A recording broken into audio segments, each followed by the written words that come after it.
All right, welcome back to your favorite Tuesday podcast. Again, a lot on the docket this week after a big episode last week. We are dressed up, Jack and I, in studio. For the audio listeners who can't see us, we have our award show attire on, so if you want to check that out early before the award show drops, definitely head over to YouTube right now. But Jack, a lot on the agenda today. We're going to start with having Sawyer Behen on virtually. Yep. We're Good going to interview with him. Yes, regarding the trade that went down last week between him and Brendan Zerlag. Jack and I will then give our thoughts on the deal overall and our overall analysis on the future for both those franchises. And then we're going to get into Wiff of the Week, a little Q of the Day segment. Q of the Day is coming back by popular demand. With a twist. With a little twist for sure. And then we will wrap up with our NFL analysis. Got a lot of comments from all you guys, and I appreciate all the Lions support we saw from other fan bases too. Yes, absolutely. Which is very cool. So definitely appreciate all those comments, and Jack and I will give our sense on the last 4 games of the weekend. Yeah, it's a time travel pod too. Classic time travel pod. Going Strap everywhere. in. You guys better buckle up. Yeah, buckle up be for all this over. one. Buckle up. But this is the Pipe It Up podcast. Cue the intro.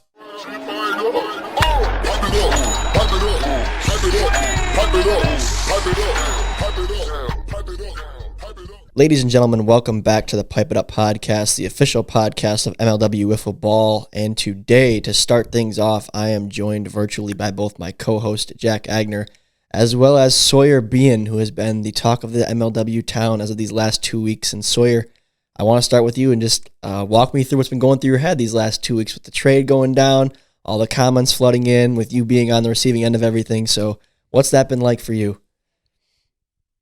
Well, first off, Tom, I just wanted to say I am so back, dude. Like I'm so back, I'm forward. Like that's how back I am. I don't think you understand the level of back that I am. I just wanted to say that just to get that out of the way. But no, I'm really excited about this trade. Just as someone who's known about it since probably October, I'm really excited that I get to talk to people about it now and it's official. So, but yeah, overall excited for the new opportunity with the Gators, and it's going to be a great season in 2024. So you mentioned obviously there that you've known about this since October. I take it that's when you first heard of the trade. Was it something that was kind of initiated by you, or did Drew sort of come to you with this trade idea? How did it all shake out? So I think I actually talked with Baron about this after SoFi, just because of like certain things that happened in the World Series that I know I've talked to Tom about this. I'm not sure if I've told you about this, Jack, but I've never said this on a podcast before, but because the World Series at SoFi, it was a 2-day thing. And because we didn't have time to finish the third game, the first 3 innings of game 3 were played on one day. And then the second day was the extra innings portion. And as many people know, I was pitching in that game 3. And as a rookie, you look for guidance and all that stuff. But you also like look for people to have confidence, especially if you're pitching in the World Series in a game that you have to win. And at that time, it was tied. And before I'm about to pitch in game 3, extra innings of the World Series, Drew comes up to me, and I thought he was going to like say some words of encouragement for me. But he says, if you put 2 guys on, no outs, I'm pulling you, and I don't want you to pitch to Jimmy Norp. That was the first and only thing he told me before I pitched in the World Series. So, and I was talking to Baron about that, and I told Baron, because we would carpool because we're both from Grand Rapids, and we were coming back from the airport the day we got back from SoFi, and I'm talking to him about it, and I said, dude, if Drew pulls some stuff like that again next year, I'm requesting a trade. I'm not playing under a captain who I personally felt didn't believe in me. So that's kind of when it started. But I think trade talks really started to heat up around when the Cobras were in St. Louis, and that third game. I don't know.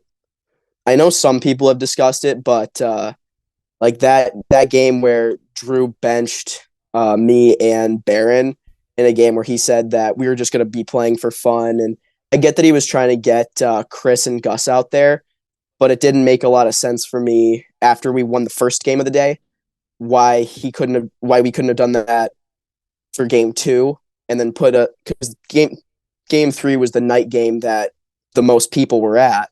So I don't understand why stuff like that happened. And then a week or two goes by, and Drew texts me about me being traded for Jorgensen before the fifth slate of the year, and it didn't go through. But apparently, like, people had known about it for like a month, but it just hadn't gotten proposed until 2 days before the Gators' last series of the year. So obviously, it didn't go through. But I told Drew that I'd be open to that trade, possibly in the off season.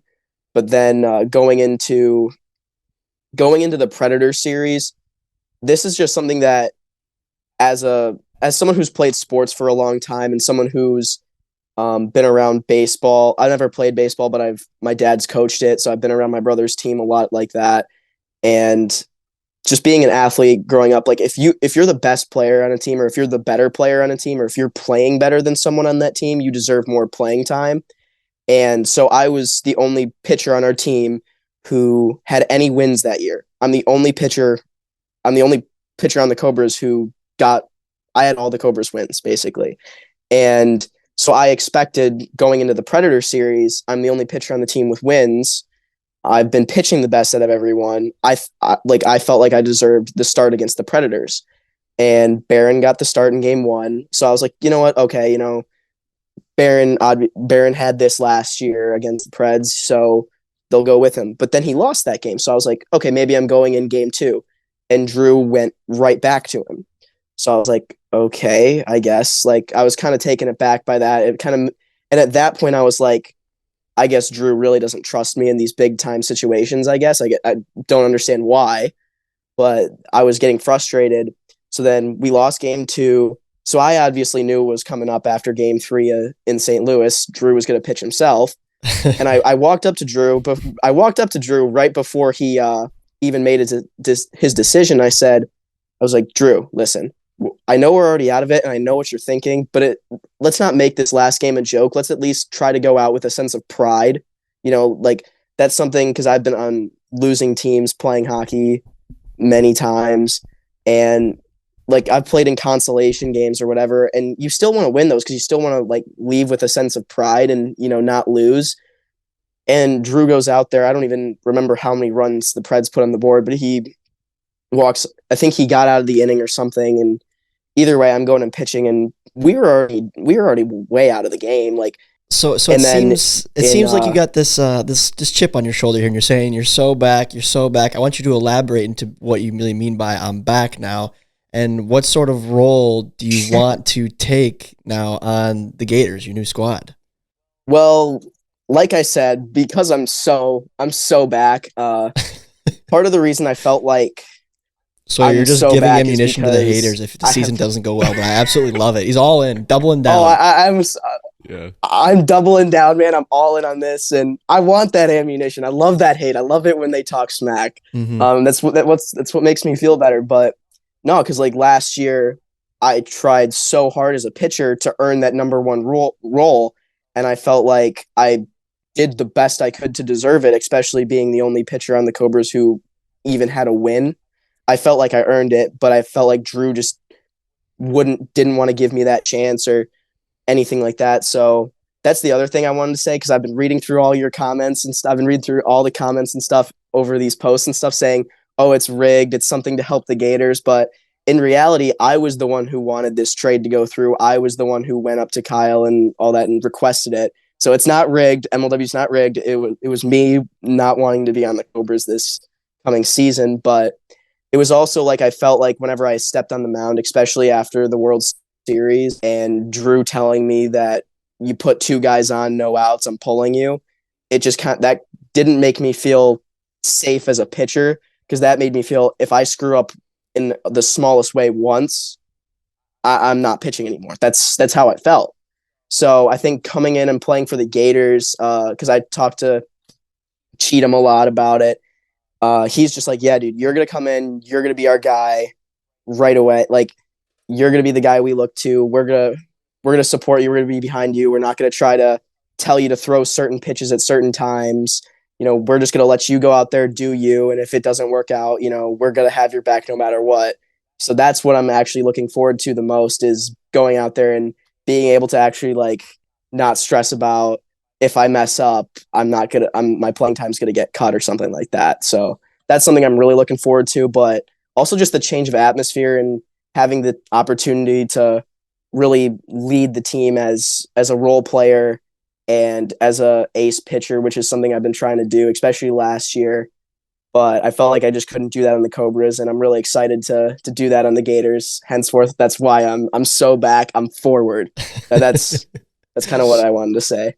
So, you're actually doing a really good job of answering all the questions that Tommy prepared. Mm-hmm. Yeah, we could just actually let you keep going, and you might hit all the bullet points. Yeah, we could just roll. We could just roll here. I mean, you mentioned the comments and reading the comments. A lot of them are obviously directed at Drew. I mean, do you feel like the Cobras had any sort of positive benefit out of this trade, or was this just a really bad, Drew's getting a lot of backlash. So do you kind of agree with that backlash, or can you kind of see where Drew was coming from at all? If you're looking at chemistry, I do think that the Cobras did gain something in that trade, but I don't want to say that they lost in the trade because then it makes me sound super narcissistic or whatever. So I think they did gain a really good piece in chemistry because now that Sean, Zerlag, and Drew are all on that team, they're all close friends and stuff. So I think it depends on what perspective you really look at it. So that's my opinion on it. You obviously seem very excited to be going to the Gators. I think that's pretty clear to the audience here, but does it kind of worry you at all, just the season that the Gators had last year, performing, for lack of better words, just very poorly compared to the rest of the league? You're obviously very competitive, want to win. Does that concern you at all, or do you really feel like that's more of like a challenge that excites you? No, and the reason that it doesn't concern me is because I've played from someone who's played on both the Cobras and now has also played against the Gators. Because the Cobras, we didn't play that great last year. We were the worst team in the AL. Record doesn't matter if you don't make the playoffs. It doesn't, like, at the end of the day, if you barely scrape into the playoffs and you go in to win the whole thing, regular season record doesn't really matter. So, and then the other thing is how the team reacts when they're losing. And because when we played the Gators, they lost the overall series. They were fighting till the end. They were trying to win that game no matter how far they were down. Like, I'm pretty sure, like, in one of the games I was pitching, Barron had to come in because it was just so hot and I couldn't grip the ball. Barron came in and closed out a game for me. So, but the Gators, they were still firing. They still wanted to come back and win. And I think that's what I'm excited to play on, because when I played on the Cobras, if we were down by 2 or more runs coming into the third inning, half the team gave up because, like, Drew's your manager is supposed to be the leader of your team emotionally and like all that. And when you, as someone who I always want to win, no matter if we're down by 10 coming in with 1 out left, I'm still going to play like we have a shot to win this thing. That's just who I am. That's how I like to play. I don't like to play to not lose. I like to play to win. And I think that's the big difference between the Cobras and the Gators, is when I played against the Gators and we were beating them, they were still playing to win. But whenever we were down on the Cobras last year, it was very obvious that, I wouldn't say all of us, but I would definitely say Drew, and Drew's demeanor definitely affected the rest of the team. It was definitely, it looked like he was playing to not lose. That's just kind of my perspective. But also, I wanted to go to the Gators. That was the one team I requested the trade to, is because that gives me a chance to really come and make an impact on the team. Because if I went to a team like the Diamondbacks or the Eagles or a team that's good, like that was really good last year, I'm not going to make as big of an impact. Shots fired at the Gators inadvertently. No, I feel it's not a shot at the Gators. No, it's funny. It's fine. I want to go to a place where I'm going to make an impact and I can help. I want to be a part of something that changes the team around. So I'm actually excited for this opportunity. And, I've talked with Cheatham, I've talked with Chadwick, talked to Jorgensen. They're excited about it. Cheatham is really excited about it. And the one thing that actually kind of strikes me on the right side, I guess, is immediately after the trade, I looked in my DMs and Cheatham sent me messages and he was like, yeah, dude, just when it starts warming up, I'll let you know. We're going to start getting some practices in. And that took me back for a second, because, dude, I'm ready for it. But also, like, Cobras, I think, before my first series as a Cobra ever, I had an opportunity to do a practice, but ever since then there was nothing. So that's something that I'm looking forward to is kind of a culture change as well. Mm-hmm. Yeah, I think everything you said, I agree with, and I could tell you always wanted a bigger role, so I'm excited to see you get that opportunity. In Drew's defense, and people are forgetting about this too, me and Jack talked about the vibes next week and how they're going to be high in the Cobras dugout, and Drew is a vibe guy.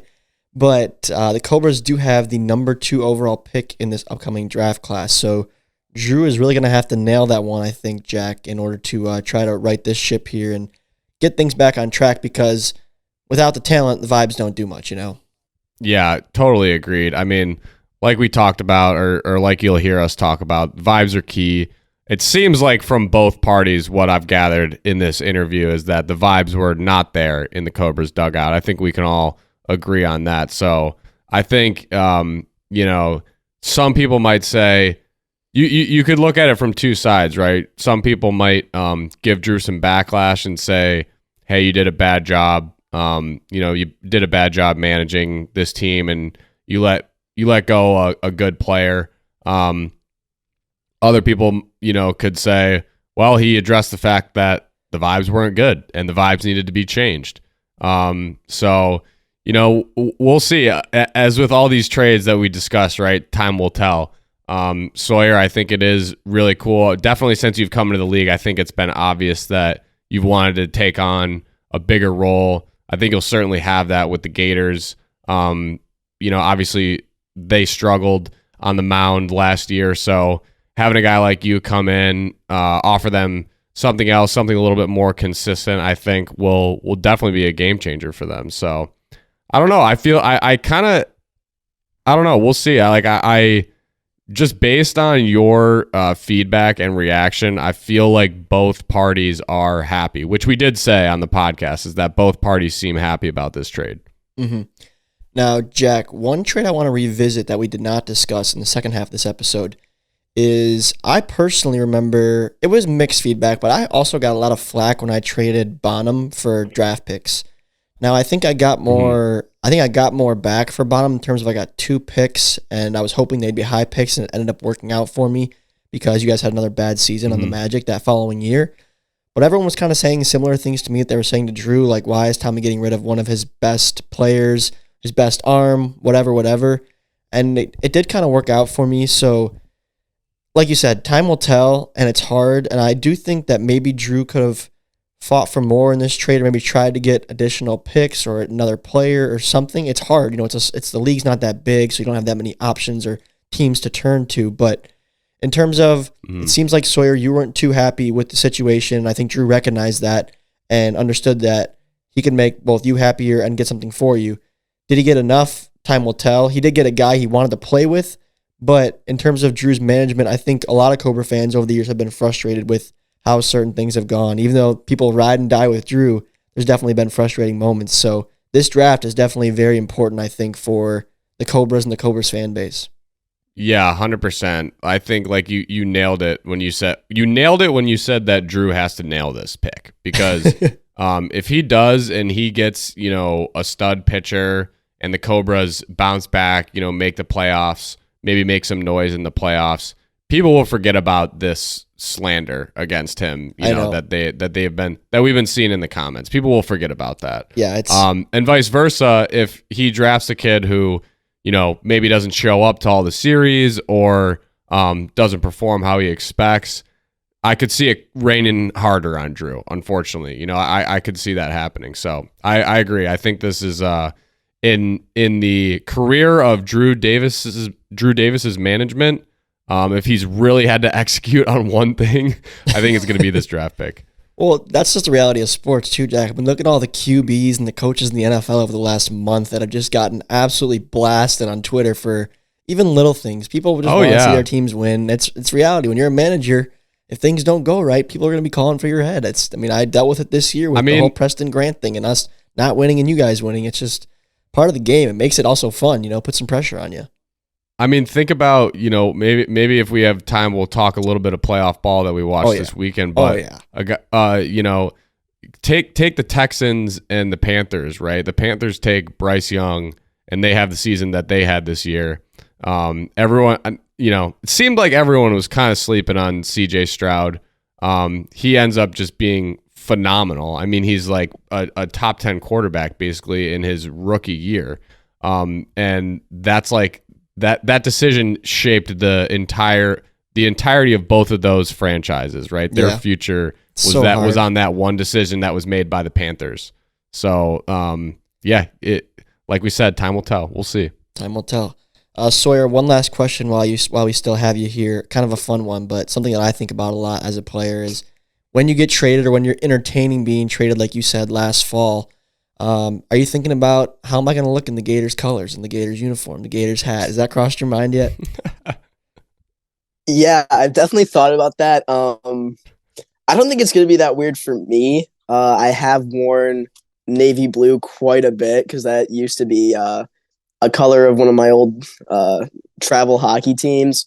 But the teal, that's gonna be a new color. But no, I think I look pretty good in those in their Gator whites. I think I'm gonna look pretty solid. And I don't know how the fans are gonna take it though, because I feel like a lot of fans are just used to seeing me in that Cobra red, and I think seeing me in some Gator blue and teal is going to be a little bit of a change for them, but I'm excited for it. No, but I'm really excited. This is exciting because we've had a lot of player for pick trades in the last 2-3 seasons, but not a lot of player to player or like an existing player to a new squad. So I love this for you, and I think it's a cool opportunity for you to make a name for yourself a little bit in this league here. And no player for manager trades in past. Yeah, this is also a first player for manager. Good point to bring up, Jack.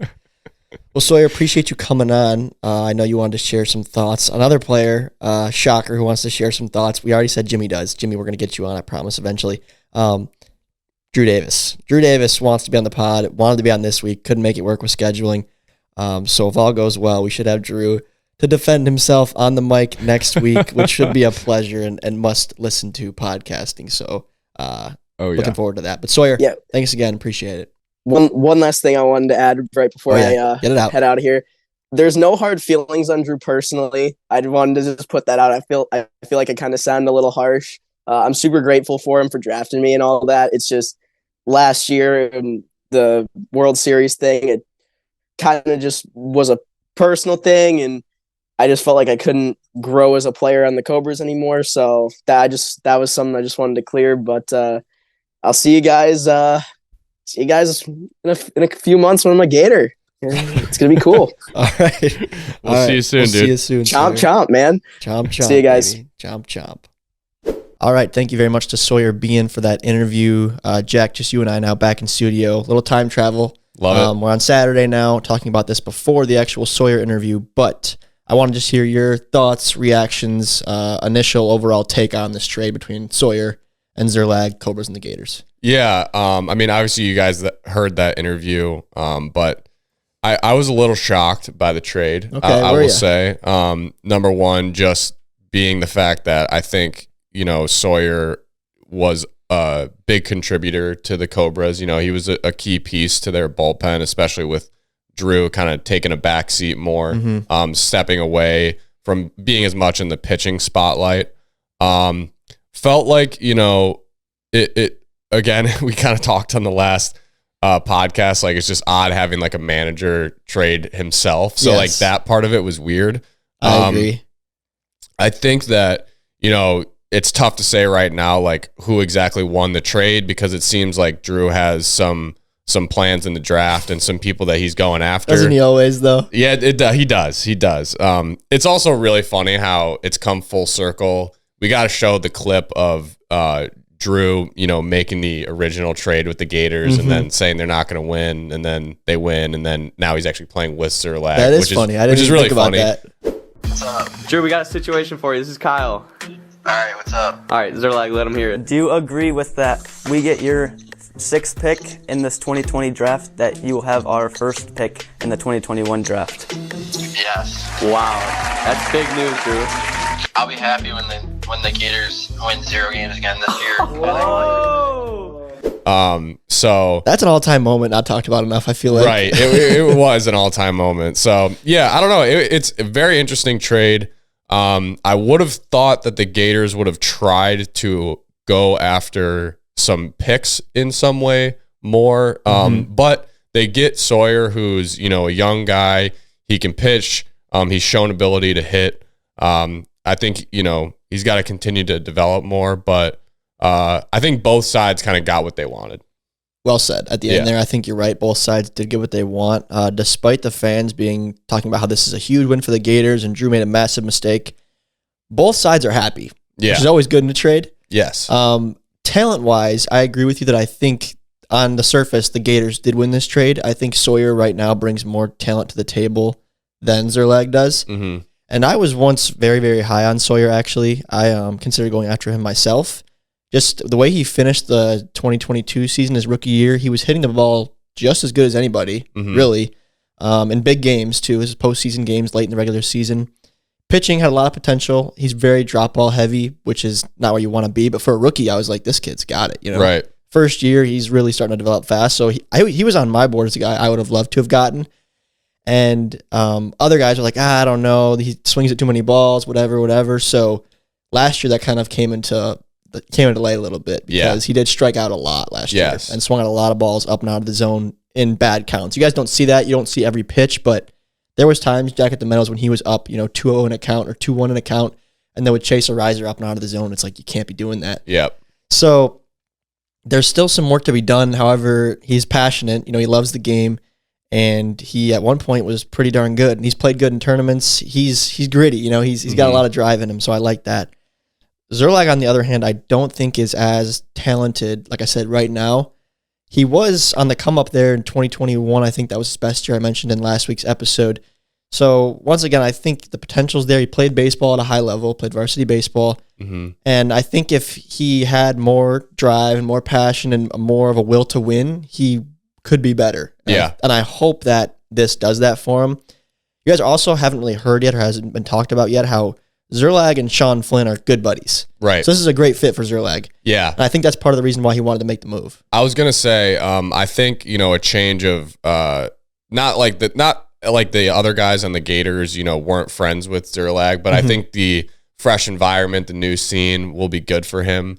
That's something I think that doesn't get talked about as much when everybody sees the trade online and they're like, oh, like Zerlag for being like, that's totally unfair. Well, you also have to consider kind of like some of the, we talk about chemistry all the time. And I feel like there were probably some considerations there with this move that, sure, maybe Zerlag didn't have the stats, but he really fits what Drew wants to build with the Cobras.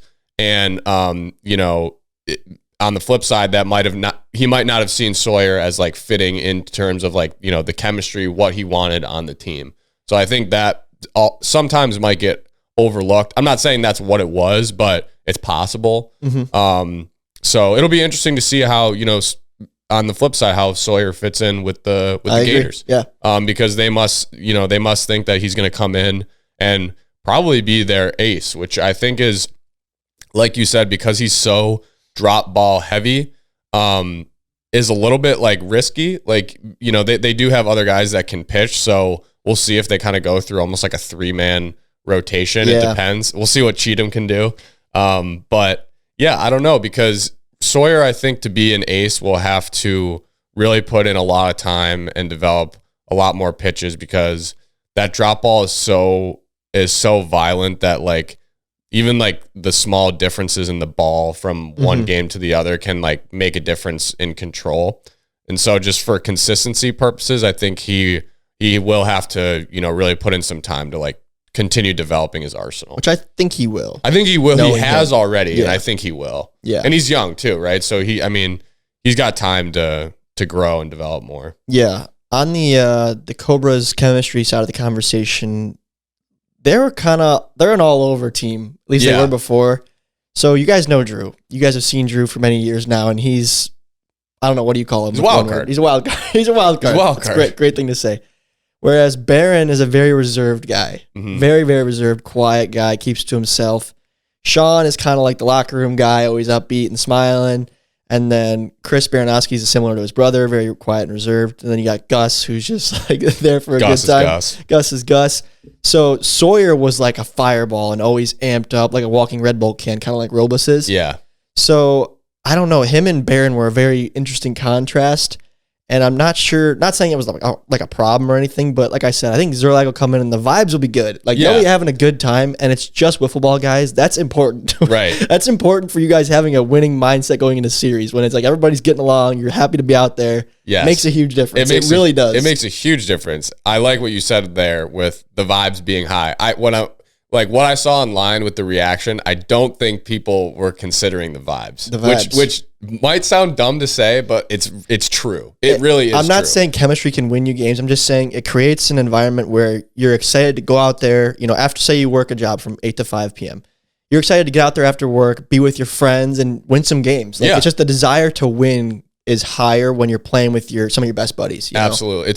And Drew has wanted Zerlag for many years. Many years he's wanted to play with Zerlag. So yeah, it makes a difference, no doubt. So yeah. So I'm hoping for the best for both squads. I definitely think if you're a Gators fan who stuck it out through the tough times, this is something you can smile about finally. Yeah, you want to see again, the irony of Zerlag trading himself is like it's hard not to talk about, but you want to see them making some moves, right? And they did. So I know some of you I'm sure are upset that Zerlag is gone. However, I think it was just in his own personal best interest to make the switch, so I respect it, and I think it's cool that he did that.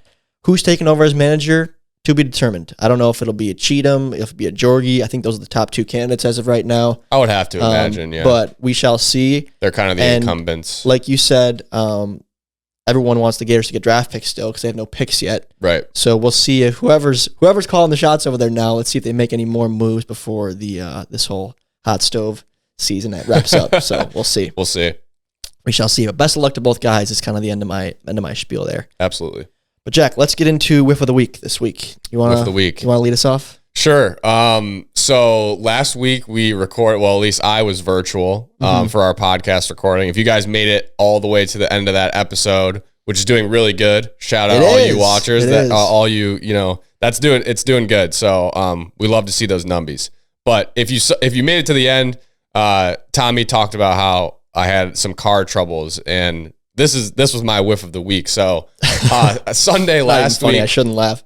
Sunday last week, the two goals that I had to start the day were to change the headlight in my car that was out, and 2, watch the Lions win their first playoff game. Those are my 2 objectives. So the second one we got. The more important one we got, Jack. The more important one we got. But the first one, I'm not much of like a car person. I am somewhat, I guess, handy in terms of like if I can find out how to do it on the internet, I'll try to do it. You're a competent myself. guy. I like to think I'm somewhat competent. So for those of you who are around the area or anywhere in the Midwest, it's been so cold recently, so cold. But I had to get this headlight changed. It had been out for like a week. It's not safe to drive. And so I go out, Sunday, and I don't want to keep this story too long, but long story short, I spent probably realistically like 3 hours maybe trying to change this headlight. And I don't really think it was because of my incompetence. Number one, I didn't really have the right tools. So I'm living in an apartment. I got screwdrivers. That's about it. Those are the tools I got. Yeah. So to change this headlight in the car I have, I pretty much had to rip off like the whole front half of the passenger side bumper with a screwdriver. So not easy, especially when it's 1 degree out. So I'm like going in and out of the apartment, like warming up my hands. I was gonna say because gloves. My hands, you can't do it with like gloves. So I'm wearing like latex gloves. So my hands were like freezing. It'd be like 20 minutes and I couldn't feel my hands. Mm-hmm. So that made the process go on really long. Ultimately, I changed the bulb in the headlight. I'm testing out the bulb. Both headlights work. So I'm like, job finished. Like, great job. It took a while, took longer than I thought. Done. Job well done, Jack. Competent. Fire up. And then, obviously go in, warm up, watch the Lions win, success, ready to go on Monday. So fired up, and go start my car in the morning, fired up, headlight not on. Headlight is out again. So took it to a oil change place and just had them look at it real quick. And ultimately, it wasn't due to my incompetence, so I want that on the record. But really, it was sort of like kind of a wiring issue with the headlight and the connection there. And it's kind of like, you got to get it in like just the right spot for the headlight to be on. So ultimately, I'll probably have to pay to get that replaced regardless, because that's something I don't think I could do and research and would have the tools to do that. And so that was a big whiff for me, because it was like I was thinking about it all week. Massive. I was like, I'm going to do this. I'm going to, I've never done this before. I'm going to learn. Do this. I did it. And then it was like, no, actually, you didn't do it. But you did. I did do it, but it didn't end up working. So it was kind of a whiff. And then ultimately, I didn't want to drive, an hour out to record here in the snow, in the dark, with one headlight. So that's why I recorded virtually. But that was my whiff of the week. That's a big whiff. And it was a big whiff. I wouldn't say mine even comes close to comparison. Just the cold aspect. It was rough. I had people like walking around, like going in and out like of the apartment complex, and I could just tell they were kind of like, this guy is like a psycho right now. Like, no, you what just is he feel doing? bad. But it's like, thank God it's not me. You know what I mean? That's one of those moments where it's like, glad my car's not having problems right now. Yeah. That stinks. My wife's actually podcast related. And it does have to do with a little bit of incompetence, but also it's not as easy as you'd think it would be to do certain things. So I've been battling, Jack, between the phones that we used to film and my college laptop here that I used to run this whole operation for the last like several months. I've been just battling with massive storage problems. Like every week it's like a grind, because I got this is full, phone's full, like everything's just lock jammed. I'm trying to get things from one place to the other onto my external hard drive. A mess, right? Yeah. And I knew like that your computer does have things that are sort of hidden that are taking up a lot of space. Right. And I had done research on it before, but the videos I watched were not really helping me locate it, and I didn't know what was safe to delete and what was not safe to delete. Yep. And that sort of thing. So I just kept dealing with it. But every week it was like I was getting closer and closer and closer to full before we even did any podcasting whatsoever. I'm like, I'm running out of real estate here. My cushion's getting smaller and smaller. What's going on? So finally, once again, I set out for the day. I'm like, today I am figuring this out and I'm getting rid of this. And essentially what happens, Jack, is every time we do these podcasts, right, we're recording the audio in a program called Logic. Yep. And then I have to bring this audio out into the video editing software called Premiere Pro. Neither of which we're sponsored by. Negative. Bleep those out. People ask all the time what we use, so there you go. Okay, now you got it. And so long story short, every time you bring an audio file into the video editing software, it like creates a dupe of that just to have saved in its like local storage in the cache file, Mm-hmm. And so I finally, after clicking and clicking and clicking through folders, I find this folder that I'm like is with these audio files. And guess how much storage was taken up by all of our podcast audio that I already have saved somewhere else externally, but was also being saved by the Premiere. Like 100 gigs? Like 140 gigabytes of audio. Wow. That was sitting there and causing me all this problems for the last like months. And I'm talking like, probably an hour of wasted time. And this is like week. So unnecessary. Yeah, exactly. Exactly. So it was as simple as I did for my own mental sanity. I like copied all of it and put it on the external hard drive. Yeah. Just to have them. But then once that took, 10 minutes to copy over those 100 gigs, I was just a simple delete, empty the trash can, and boom, I got 200 gigabytes of free space on the computer. Unbelievable. And we're good. So I felt stupid that I didn't do more research earlier on it. But we move on. Now I know. You know what sneaky builds up on the phones are the group messages. Oh yeah. All the files, when we recorded last week, I don't think it really messed up whatever you needed to do editing wise, but my video that I was recording actually got cut short from my phone, and I went and looked at my storage. They may have noticed that it cut to your virtual camera after like very close to the end of the episode. Okay. Yeah. So you guys might have noticed that storage issue, and I looked at the storage and it's like I have like 20 gigs in messages. Yeah. I might have more than that, to be honest. But I like to save my messages though. So do I. Yeah. So do I, because it's so Gotta funny. Keep receipts on everybody. The group messages too. Like I know it's but good to scroll through. My friends will go through days where it's like there's no activity in the group chat, no activity, and then it's like I look at my phone after work and I have like 180 unread text messages from just like the one group chat. So it's like these are building up like fast. Like you get a couple of those days. You get firing. You get firing and you don't delete those. I mean, you're going to run out of storage. One piece of advice I have for you there is you can delete attachments if you want. So if you go into your storage settings, you can see like review large attachments, and say one of your friends like sent a video like 2 years ago that's like 200 megabytes, you can just get rid of that, and then you won't have it in the group chat anymore. I think it can try to get it from the cloud, but you like won't have it on your phone readily available anymore. That is very helpful. But you can try that. That is very helpful. Try that. But that was my whiff. And that was Jack's whiff, his car. So car, storage, and hopefully you guys didn't have too many whiffs this week. One more segment we wanted to bring back, and it was actually popularly demanded by you guys, was the cue of the day. Now, I will say that everyone's like, we want cue of the day, we want cue of the day. You got to ask us questions, guys. Yeah. We got like 2 questions, and they were both repeats that we've already discussed before. So that was kind of the reason we originally went away from this segment, is because the questions that we were getting were questions that we had already addressed. And so for those people that may not have heard us address it, we understand that you want to know that. But for our listeners that are here every single week, we can't just be answering the same questions over and over again. So ask some thoughtful, detailed questions, and we will get to them. But because there's a demand for cue of the day, Jack had the idea of like, well, Tom, why don't we just bring our own questions to the show? Just bring our own. Whether it's wiffle ball related or it's personal or maybe a little bit of both. Could be anything. Let's bring some questions to the show. So what do you got? What's your cue? I want you to go first. You want me to go first? Yeah. My question's really mean. I got to be honest. All right, let's go. Let's see it. Let's hear it. All right, you're going to hate me for this. And so will the listeners. But Jack, you can't have both. You got to choose one or the other. Would you rather have the Magic win another championship this coming season or the Lions win the Super Bowl? Oh, my God. I'm sorry. But I thought that was a good question. You know what? And to be fair, I will answer after you do. I mean, I can't win in this situation to answer this question, but I just got to go with my gut. We won a championship already. The Lions have never won a Super Bowl.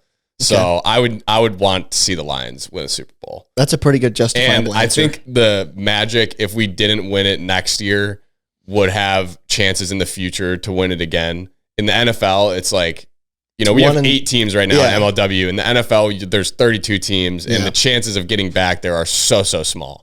So if I had the option, I'd have to go with my boys in blue. You know, the Mallards. I'm so sorry. I feel like I'm going to get slandered. The Mallards have not won a World Series in many years now.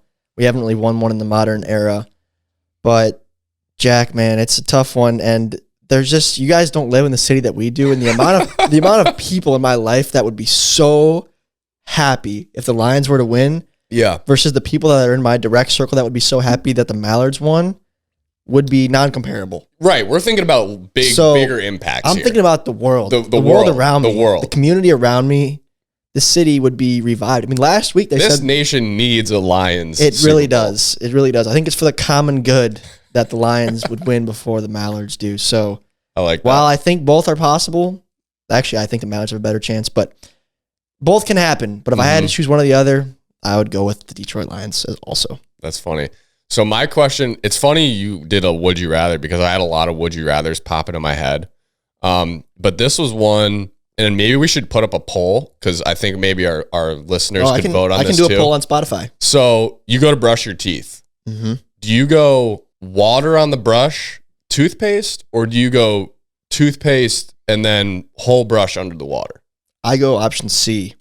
I go. I didn't know there was an option C. I wet it a little bit, I think, and then you go both, and then you go back, and then I double dip. You know what? I'm happy you said that. I mean, I think that's the way to do it. I go. You really don't need to do any water, do you? Technically, I mean, I think so. I think you need to wet it a little bit. It might be uncomfortable if you don't. I don't know. I really don't know, for the record, but I was always a water the brush guy first and then put the paste on, because it's like if you put the paste on and then water it, the water just gets like splashed off. Sometimes also you lose the paste, which is tragic. And you lose the paste. If you lose the paste, you get a glob in the sink. You're like, oh. And then you got to clean the sink, and then you got to here's repaste the real your question. brush. This is a bit more into your hygiene. If you go for the water and you lose a glob of paste, like everything's off. You just a total. Do you just pick it up? Do you scoop or do you leave? I've done it. I'll admit it.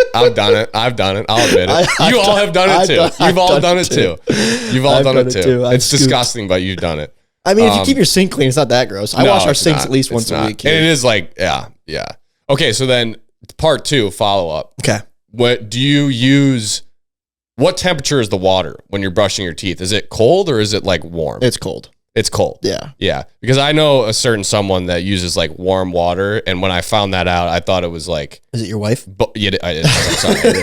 I thought it was crazy, and then I asked some other people, and they were like, "Oh yeah, like it's like it was kind of split. It was kind of split." The people I asked. That was fun. I like that. Yeah, that was fun. Should we bring that back? Very random. We still can call it Q of the Day, and we will still mix in fan questions. Yeah, if you again, like it can be like, "Oh, Jack, my question's from a fan." Guys, if you guys.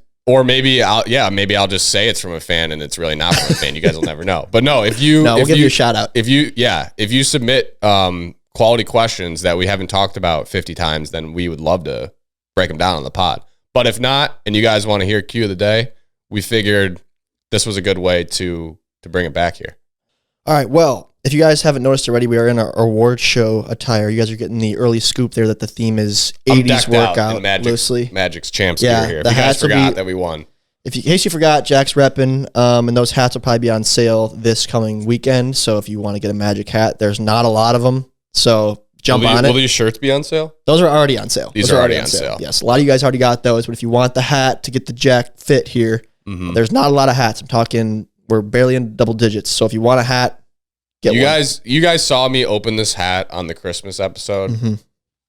I am a hat guy. We've established that. It checks the boxes. This is launching. Its stock is rising into my favorite hats of all the hats I own.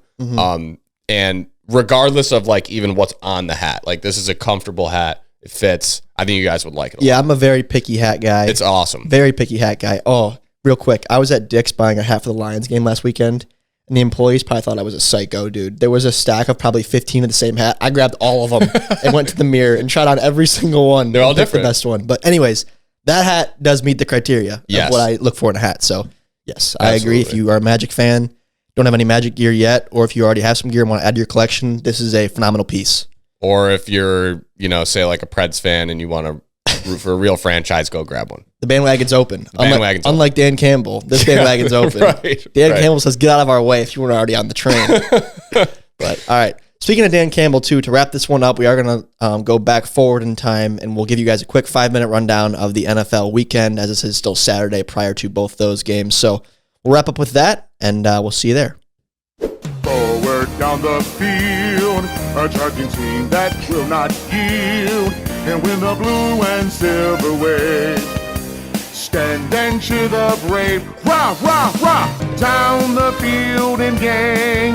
Lions victory, go Lions! Oh, I like the roar at the end there.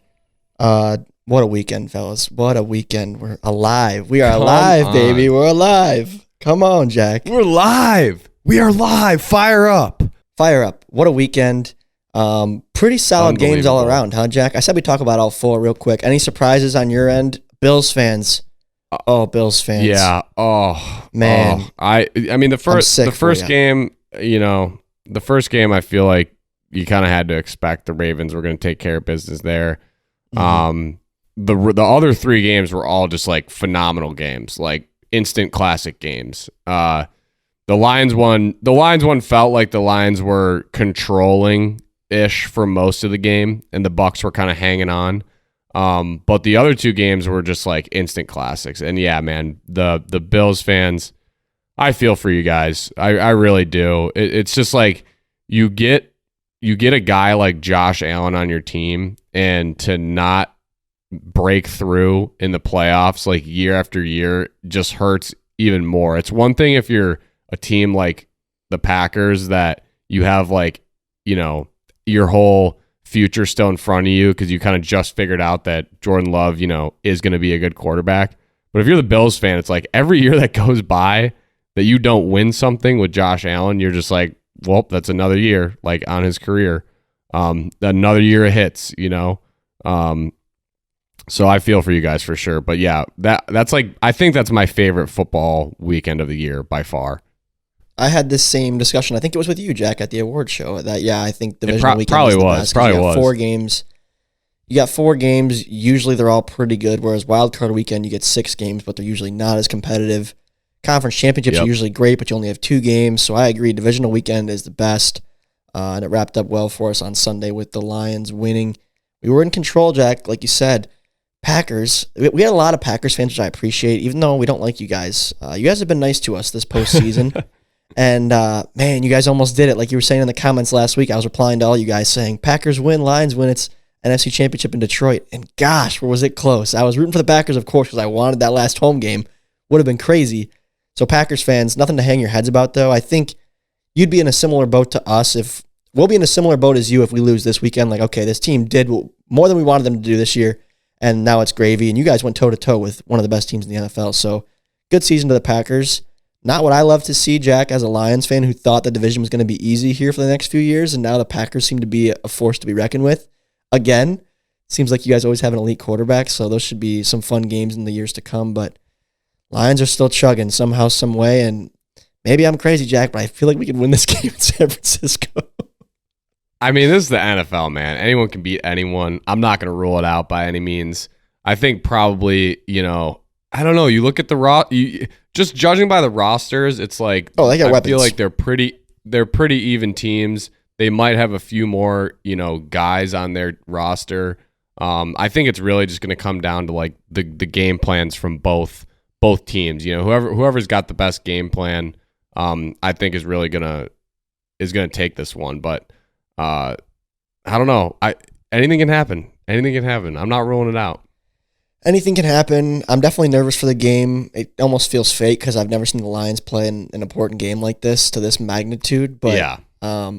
If we lose, it'll sting. But I think in the grand scheme, I'm like, wow, that was a really fun season, And we got the home playoff win. We got 2 home playoff wins. So this is gravy at this point. Mm-hmm. If this team goes to San Fran and wins and we go to a Super Bowl, I'm not sure I'll be able to even watch the Super Bowl. I'll be so nervous. I'll be throwing up or something. But yeah, I don't know what I'll do if we get there. Yeah, I can't even think about that. I'm trying to just focus through this week. You know what I mean? Just in the other things I have to take care of in life, because it's just all I'm thinking about. Yeah, it is. Oh my it's a fun distraction, I guess, which isn't always a great thing, but it's a fun distraction nonetheless. And it's been cool, of course, because we're local Lions people living in Michigan, Southeast Michigan, close proximity to the Lions. So all Lions fans everywhere. This isn't like colleges where you're rooting for Michigan or Michigan State where we're from. This is everyone's one pride, the Lions. So it's been a lot of fun just seeing everyone come together at different restaurants for the game and downtown Detroit. Everything I've done has been so fun. So it's definitely been a fun few weeks in terms of the weekends. They've been fun, giving us something to do, have a good time. Absolutely, man. Can't wait. But yeah, not too much more on that, guys. I'm sure we'll check in with you next Monday, and if we're still standing, oh boy, it'd be a miracle. But I'm hoping for the best. So if you guys, once again, I said this last week, but we appreciate all the support we got for the Lions in the comments. And if your team got knocked out recently, or if you weren't on the bandwagon yet, root for the Lions this weekend. They play at 6:30 on Sunday night. And if you're a Pipe It Up listener that hasn't watched a lot of football, tune in. NFL is great. And sometimes me and Jack have gone back and forth on that, but hopefully some good football this weekend. Tune in and root for our Lions. We'd appreciate it. Jack, we should throw up a story maybe at halftime, giving our updates on the situation if it's close. The fans might like that. I love that idea. Love that idea. But all right, guys. Well, thank you so much again for tuning in. Hopefully another great episode that you all enjoyed very much. But for now, Casey Bennett operates the scoreboard at the Missouri women's basketball team games, and we will see you all next week. Pipe it up, pipe it up, pipe it up, pipe it up, pipe it up, pipe it up.